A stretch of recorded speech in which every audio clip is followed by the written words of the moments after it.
সুপ্রিয় শিক্ষার্থী বন্ধুরা, আসসালামু আলাইকুম। আমাদের বিদ্যালয় ইউটিউব চ্যানেল এবং আমাদের বিদ্যালয় ফেসবুক পেজ থেকে আমি তোমাদের সকলকে জানাচ্ছি আরও একবার স্বাগতম। তো বন্ধুরা, আমাদের আজকের এই ভিডিওতে আমরা মোস্ট ইম্পর্টেন্ট কিছু ট্যাগ কোয়েশ্চেন নিয়ে আলোচনা করব, যেগুলা তোমাদের কনফিউশন থাকে। অর্থাৎ এই ট্যাগ কোয়েশ্চেনগুলো যদি পরীক্ষাতে আসে তাহলে তোমরা প্রায় সময় এগুলো ভুল করো। তো আজকের এই ভিডিওর মাধ্যমে তোমাদের আমি সেই ডাউট ক্লিয়ার করে দেওয়ার চেষ্টা করব। তো চলো আর কথা না বাড়িয়ে আমাদের ভিডিও শুরু করি। শিক্ষার্থী বন্ধুরা, তোমরা স্ক্রিনে খেয়াল করো, এখানে প্রথমে যে সেন্টেন্সটা আছে এখানে সেটা হলো এভরিওয়ান ইজ প্রেজেন্ট হিয়ার। একটু খেয়াল করো, আমরা জানি ট্যাগ কোয়েশ্চেন করার সময় আমাদেরকে যে সাবজেক্টটা আছে সেই সাবজেক্ট অনুযায়ী একটা প্রোনাউন বসাতে হয়। এখানে সাবজেক্ট হলো এভরিওয়ান। তোমাদেরকে বলে দেই, কখনো সাবজেক্ট হিসেবে যদি ওয়ান বা বডি থাকে মানে হচ্ছে everyone, everybody, no one, nobody. অর্থাৎ তুমি সহজ কথায় মনে রাখবা, সাবজেক্ট হিসেবে যদি কখনো ওয়ান বা বডি এগুলো থাকে তাহলে ট্যাগ কোয়েশ্চেনে সেইখানে প্রোনাউন হিসেবে তোমাকে দেই আনতে হবে। তারপর আমরা জানি মূলত ট্যাগ কোয়েশ্চেনের যেই ভার্বটা আছে সেটা অনুযায়ী করতে হয়। এখন দেখো, এই যে এভরিওয়ান ইজ প্রেজেন্ট হিয়ার, এর উত্তর আমি নিচে দিয়ে দিলাম আরএন্ট দে। এখন তোমরা আমাকে কোয়েশ্চেন করতে পারো, স্যার এখানে তো অক্সিলিয়ারি ভার্ব হিসেবে ইজ রয়েছে, এখানে তো ইজের ইজ হওয়ার কথা ছিল, আর সেন্টেন্সটা যেহেতু হ্যাঁ বোধক তার মানে ইজের সাথে নট হওয়ার কথা ছিল, ইজেন্ট। তারপর এভরিওয়ানের পরিবর্তে যেহেতু আপনি বলছেন দেই, তার মানে আপনার কথা অনুযায়ী ইজেন্ট দেই হওয়ার কথা ছিল। একটু খেয়াল করো বন্ধুরা, মূলত ট্যাগ কোয়েশ্চেন করার সময় তোমাকে সাবজেক্ট এবং ভার্ব দুইটার কম্বিনেশন করতে হবে। তোমার কখন কোন সাবজেক্টটা এখানে বসে, সেটার সাথে কোন অক্সিলিয়ারি ভার্ব বসবে এবং কোনটা বসবে না সেটাও কিন্তু তোমাকে ফলো করতে হবে। মনে রাখবা, অ্যামিজারের যে ব্যবহার সেটা হলো আই যদি কখনো সাবজেক্ট হয় তাহলে তার সাথে বসে অ্যাম। সাবজেক্ট হিসেবে যদি কখনো ইউ, উই বা দেই থাকে তখন তার সাথে বসে আর। এখন দেখো, এইখানে আমাদের সাবজেক্ট ছিল এভরিওয়ান এবং এভরিওয়ানের প্রোনাউন ছিল দেই। এখন আমরা জানি দেইয়ের সাথে বসে হচ্ছে আর, এই জন্য মূলত এখানে এই ইজের আনসারটা হয়ে গেছে আর। তার মানে এর উত্তরটা হয়ে গেছে কি আর এন্ড দেই। আশা করছি তোমরা বুঝতে পারছো প্রথম যেই এক্সাম্পল সেই এক্সাম্পলের, এবং তোমরা ক্লিয়ার হয়ে গেছো। নেক্সট টাইম পরীক্ষায় আর ভুল করবে না। তারপরে বন্ধুরা দেখো, আমাদের বি নাম্বার যে উদাহরণ সেটা হলো এভরিওয়ান লাভস ফ্লাওয়ার। এইখানেও দেখো সাবজেক্ট হিসেবে রয়েছে এভরিবডি। তো আমি একটু আগে বলেছিলাম সাবজেক্ট হিসেবে যদি কখনো বডি বা ওয়ান থাকে সেই ক্ষেত্রে তোমাকে এই ট্যাগ কোয়েশ্চেনে প্রোনাউন নিতে হবে দেই। তার মানে আমরা বুঝতে পারলাম এখানে এভরিবডি বা এভরিওয়ানের পরিবর্তে এখানে হবে দেই। যেহেতু এখানে এভরিবডি আছে, এই এভরিবডির পরিবর্তে প্রোনাউনটা হবে দেই এখানে। তারপর আমরা জানি যে এইখানে ভার্ব অনুযায়ী অবশ্যই তোমাকে একটা অক্সিলিয়ারি ভার্ব বসাতে হবে। এখানে দেখো লাভস, এই যে শব্দটা সেটা হলো একটা মেইন ভার্ব। আমরা জানি মেইন ভার্বের সাথে সম্পর্কিত হচ্ছে ডু, ডাজ, ডিড। এখন আমরা জানি যে ভার্বের শেষে অ্যাজ বাই এস থাকলে সেখানে বসে ডাজ। এখন তাহলে তোমরা আমাকে বলতে পারো, স্যার এখানে লাভের সাথে যদি অ্যাজ যুক্ত আছে এখানে তার মানে ডাজ হওয়ার কথা ছিল, আর একটা নট বসবে ডাজেন্ট, এবং এভরিবডি এর পরিবর্তে দেই বসবে, তাহলে এর উত্তর হওয়ার কথা ছিল হচ্ছে ডাজেন্ট দে। এখন আমি এখানে বসালাম হচ্ছে ডোন্ট দে। কেন বসালাম একটু খেয়াল করো বন্ধুরা, একটু খেয়াল করো যে আমরা জানি এখানে এভরিবডির পরিবর্তে এই প্রোনাউনটা বসে হচ্ছে দেই। একটু খেয়াল করো, মনে রাখবা তোমাকে এই ডু, ডাজ, ডিডের ব্যবহার শিখতে হবে। মনে রাখবা ডু এর সাথে কোন কোন সাবজেক্ট বসে সেগুলো তোমাকে বুঝতে হবে। যেমন আই, উই, ইউ, দেই এবং প্লুরাল যত সাবজেক্ট আছে সেগুলো মূলত ডু এর সাথে বসে, এবং সিঙ্গুলার সাবজেক্টের সাথে বসে হচ্ছে ডাজ। সাবজেক্টটা যদি এখানে হি বা শি থাকতো সেই ক্ষেত্রে আমরা এখানে ডাজ ব্যবহার করতাম। যেহেতু এখানে আমার প্রোনাউনটা হয়ে গেছে দেই মানে প্লুরাল সাবজেক্ট, সেই ক্ষেত্রে আমাকে ব্যবহার করতে হবে ডু। তো যেহেতু এখানে দে এর সাথে প্লুরাল সাবজেক্ট বসাতে হবে, প্লুরাল মানে হচ্ছে ডু বসাতে হবে। মনে রাখবা ডাজ হচ্ছে সিঙ্গুলার এবং ডু হচ্ছে প্লুরাল, এই জন্য দে এর সাথে এখানে বসেছে ডু। অর্থাৎ ডাজ না বসলে সেখানে ডু বসতে পারে, সেখানে কিন্তু ডিড বসার কোনো প্রশ্নই আসে না। ডু এবং ডাজ হচ্ছে প্রেজেন্ট ফর্ম, আর ডিড হলো পাস্ট ফর্ম। অর্থাৎ তুমি এখানে ডু এর পরিবর্তে ডাজ বসাতে পারো, আবার ডাজের পরিবর্তে ডু বসাতে পারো। তার মানে আমি আশা করছি তোমরা বুঝতে পারছো এখানে কেন ডোন্ট দিয়ে হয়েছে। তো আমাদের তারপরে যে 3 নাম্বার উদাহরণ সেটা হলো দেখো, নো ইউ আর রাইট। এইখানে তোমরা বলতে পারো স্যার এটার উত্তর হবে আর উই, কেননা এখানে আছে নো। নো থাকলে আমরা জানি সেন্টেন্সে নো বসবে না, তার মানে এখানে অক্সিলারি ভার্ব হিসেবে আর রয়েছে, তাহলে আর বসবে, এবং এখানে সাবজেক্ট হিসেবে যেহেতু প্রোনাউন ইউ রয়েছে, আমরা জানি প্রোনাউন থাকলে সেটার কোনো পরিবর্তন হয় না। তার মানে এইটা তোমাদের অনুসারে এখানে আর ইউ হওয়ার কথা ছিল, কিন্তু আমি দিলাম এখানে আর এন টিউ। একটু বন্ধুরা খেয়াল করবা, ট্যাগ কোয়েশনের প্রশ্নে যদি কখনো এই যে নো, ইয়েস এগুলো থাকে এবং এর ঠিক পরে যদি কমা থাকে, তখন মনে রাখবা সেইটা সেন্টেন্সে কোনো রকম প্রভাব ফেলবে না। অর্থাৎ যদি কখনো নো বা না বোধক শব্দ থাকে এরপরে তোমাকে কমা দিয়ে দেয়, সেই ক্ষেত্রে তোমাকে সেইটা কাউন্ট করতে হবে না। তার মানে তোমাকে এরপর থেকে কাউন্ট করতে হবে, সেটা হলো ইউ আর রাইট। আমি আশা করছি তোমরা বুঝতে পারছো।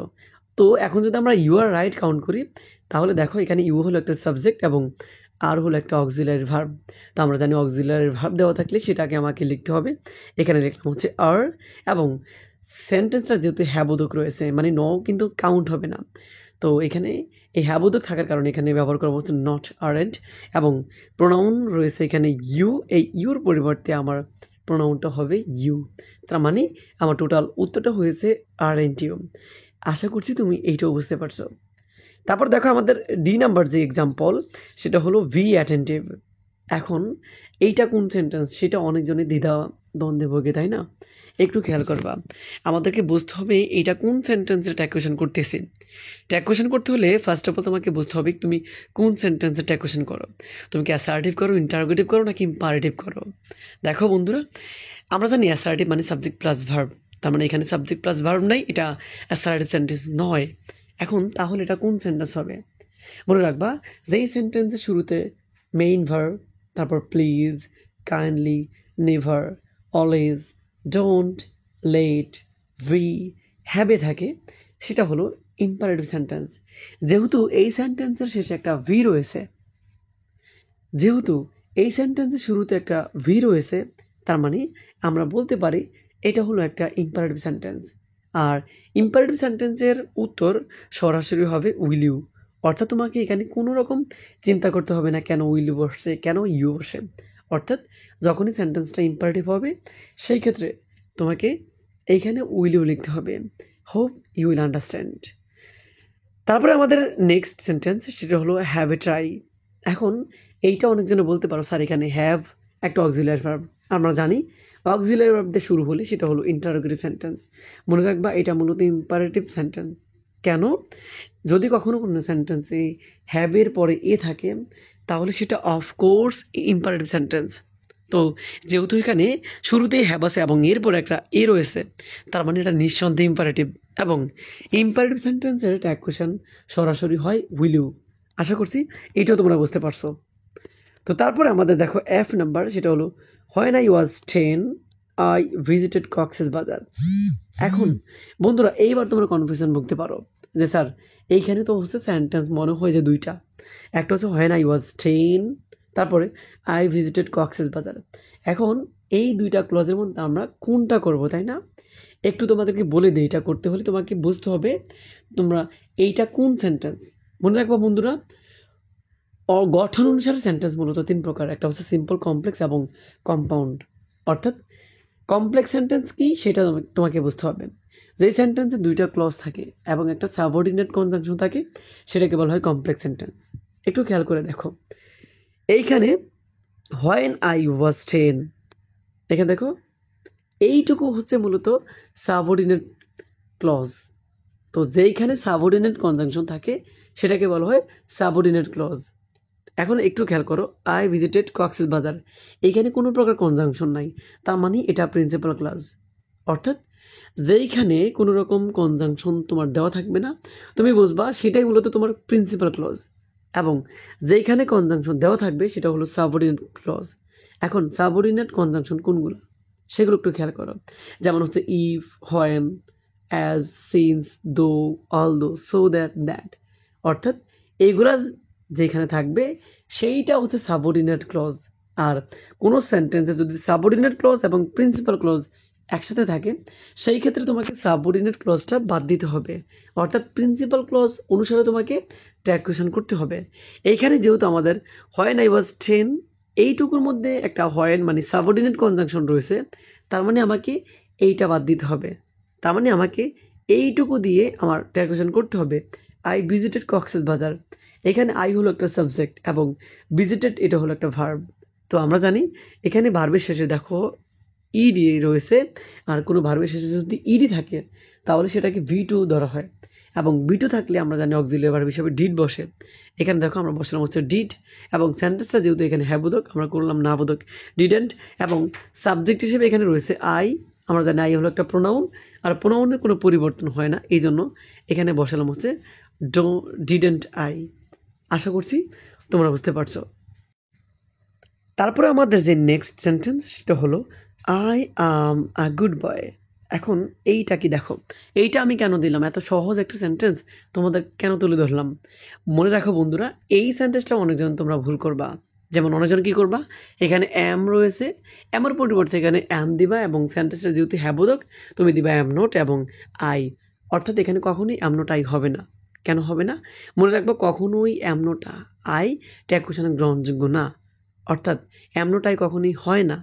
তাহলে সেখানে কি করতে হবে, যদি কোনো সেন্টেন্সের ট্যাগ কোয়েশন হয়ে যায় অ্যাম নট আই, সেই ক্ষেত্রে তোমাকে এইনটা ইউজ করতে হবে, না হয় আর এনটা ইউজ করতে হবে। তো এই দুইটার মধ্যে আমাদের পরিচিত হচ্ছে আর এনটাই, তো এর জন্য এখানে আমি আর এনটা ইউজ করলাম। আমি আবারও বলছি, যদি কখনো কোনো ট্যাগ কোয়েশনে অ্যাম নট আই উত্তর হয়, সেই ক্ষেত্রে তোমাকে আর এনটা ইউজ করতে হবে। আশা করছি বুঝতে পারছো।